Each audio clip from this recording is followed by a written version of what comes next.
Buenas con todos los presentes. En esta oportunidad se hablará del texto Ciencia e Ingeniería, con la participación de Hilario Anthony, Jaramillo Giradi, Lavalle Jacinto, Marmolejo Luana, Michilot Arnold, Tello Marco, Torres Mario y quien les habla, Morales Álvaro. Haremos un pequeño resumen, hablaremos de algunos puntos que nos parecieron interesantes, como también de aquellos en los que estamos en desacuerdo. Y para finalizar, daremos unas conclusiones. Sin más preámbulo, empecemos.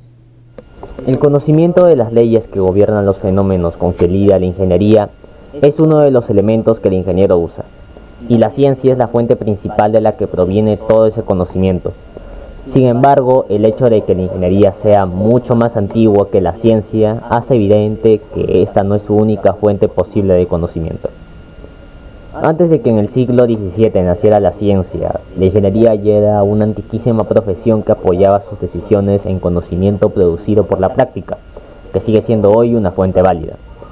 Pero eso no es filosóficamente válida para la connotación despectiva impuesta después de Kant al adjetivo empírico, que rigurosamente significa tan solo conocimiento derivado de la observación de la naturaleza, y por consiguiente es aplicable tanto al que proviene de la ciencia como al producido por la práctica. Entre el conocimiento generado por la ciencia y el derivado de la práctica, hay diferencias solamente en el grado de su confirmación, y no en la legitimidad de su origen, pues ambos se basan en la observación y en la experimentación. Esa diferencia de grado se debe a que en la práctica de una profesión, sea la ingeniería, medicina u otra, es imposible o ilegítimo experimentar en cualesquiera condiciones. Por una parte, hay experimentos que no deben hacerse en la práctica profesional por su alto riesgo. Por otra, los que sí son posibles están sujetos a las siguientes dos condiciones: que el número de variables que intervienen no sea excesivo, a fin de que cada una de ellas se pueda controlar, y que el costo del experimento sea accesible. En contraste, el hecho de que la ciencia pueda definir arbitrariamente las fronteras de su objetivo de estudio permite limitar el número de variables y garantizar el pleno control de ellas. Por ejemplo, una observación astronómica tiene algunos condicionantes equivalentes a las de la experimentación en la práctica profesional. Esto es, sus objetivos de estudio son los naturales a plena escala y no se pueden aislar de variables indeseadas. Pero el conocimiento que aportan tanto la astronomía como la práctica son tan legítimos como los de la ciencia. El saber derivado de la práctica puede resultar menos general, menos aproximado y a veces más provisional que el conocimiento científico, pero ambos tienen la misma base de validez filosófica, en este caso el empirismo. Tampoco es ninguno de ellos válido con certeza absoluta, pues en ambos casos su modo de generalizar es la inducción, que consiste en pasar la observación de casos particulares de un evento a la conclusión de que el patrón observado de ellos es válido para todos los posibles eventos del mismo tipo. Tal conclusión carece de validez probatoria plena, ya que siempre queda abierta la posibilidad de que el siguiente evento que se observe contradiga a los anteriores. Sin embargo, la inducción es el único modo de que disponemos para extraer conclusiones de nuestra experiencia. A la vez es la consecuencia última y la más alta expresión del conocimiento humano. Se basa en la abstracción de la realidad mediante el lenguaje y permite identificar las similitudes entre dos o más hechos particulares, haciendo caso omiso de sus diferencias o peculiaridades. La inducción es el más poderoso instrumento intelectual del ser humano, pues hace posible aprender de la más simple experiencia de vivir y hacer. Finalmente constituye la fórmula para generar conocimiento mediante la ciencia. La ventaja en cuanto a validación conserva el conocimiento científico sobre el empírico es, como quedó dicho a lo largo de esta exposición, el estar basado en observaciones ampliamente redundantes que excluyen efectos de variables indeseadas y que pueden ser repetidas por investigadores independientes. Ciertamente no es esto una ventaja pequeña, pero es de carácter circunstancial, no sustancial.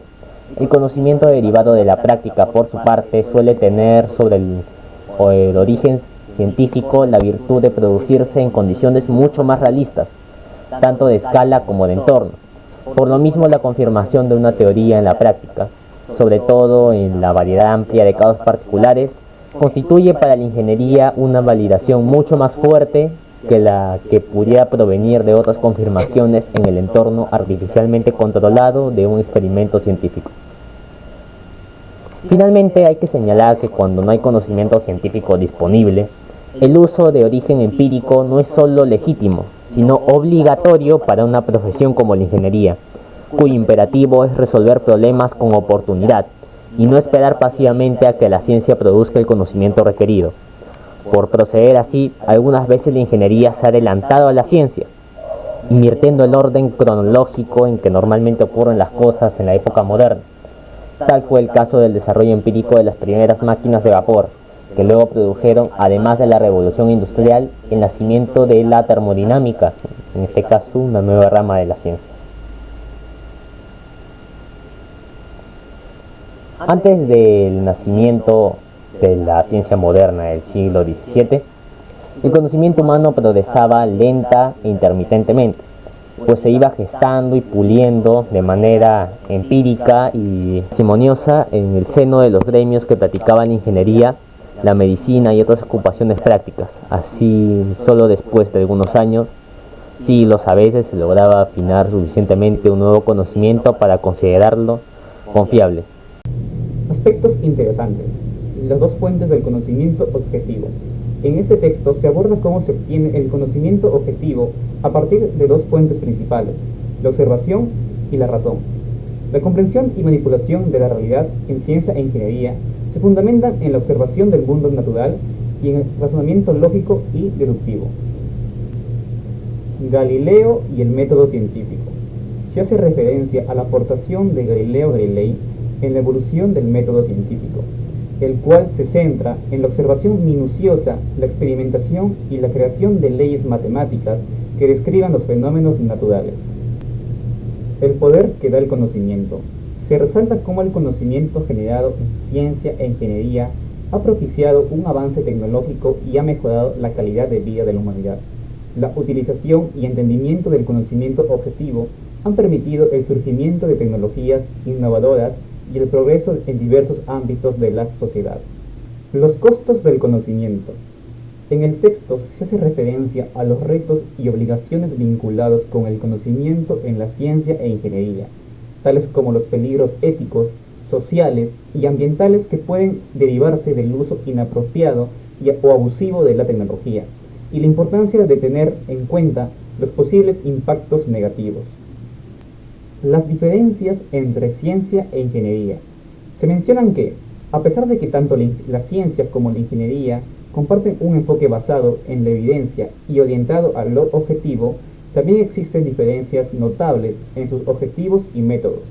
Mientras que la ciencia se centra en comprender los fenómenos naturales y descubrir los principios y leyes universales, la ingeniería tiene como objetivo aplicar dicho conocimiento para desarrollar soluciones prácticas a problemas específicos. ¿Hay ideología entre la ingeniería y la ciencia? En el texto se trata el tema de si las ideologías o creencias personales pueden influir en la ingeniería y la ciencia. Se sugiere que, aunque estos campos deben ser objetivos y basarse en la evidencia, todavía pueden estar sujetos a prejuicios y perspectivas individuales que podrían afectar la forma en que se aplican y utilizan los conocimientos científicos y técnicos. Ahora vamos a ver los aspectos en desacuerdo. Como primer punto, tenemos que con el paso de la historia han habido innumerables avances tanto científicos como tecnológicos, pero estos avances no han sido seguidos, o sea, no han sido frecuentes, que han sido de vez en cuando, en largos intervalos de tiempo.